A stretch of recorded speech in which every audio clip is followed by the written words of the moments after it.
दोस्तों, क्या आप जानते हैं भारत में एक ऐसा गांव भी है जहां के नागरिक दूसरे देश में बेखौफ घूम के आते हैं बिना किसी वीजा और पासपोर्ट के, और उनका कोई कुछ भी नहीं उखाड़ पाता। जानने के लिए देखते रहिए इस वीडियो के अंत तक। दोस्तों, दुनिया भर में कई तरह के बॉर्डर होते हैं।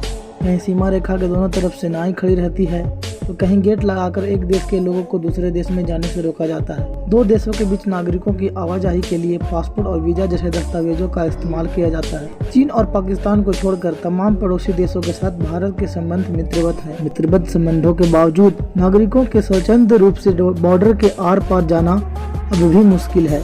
ऐसे में भारतीय सीमा में एक ऐसा गाँव भी है जिसके नागरिक बिना रोक टोक दूसरे देश में आ जा सकते हैं। इस गांव के नागरिकों को दोनों देशों की नागरिकता हासिल है। भारत में उत्तर पूर्वी राज्यों की खूबसूरती जन जाहिर है। फिर बात नागालैंड की हो तो कह नहीं क्या।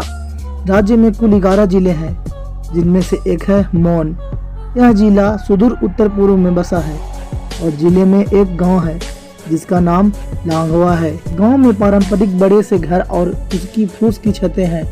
यह गांव मुख्य मोन शहर से 42 किलोमीटर दूर म्यांमार बॉर्डर पर बसा है। गांव की सबसे खास बात यह है कि इस गांव के बीचों बीच भारत म्यांमार बॉर्डर गुजरता है। यहां के मुखिया का घर तो आधा भारत में और आधा म्यांमार में आता है।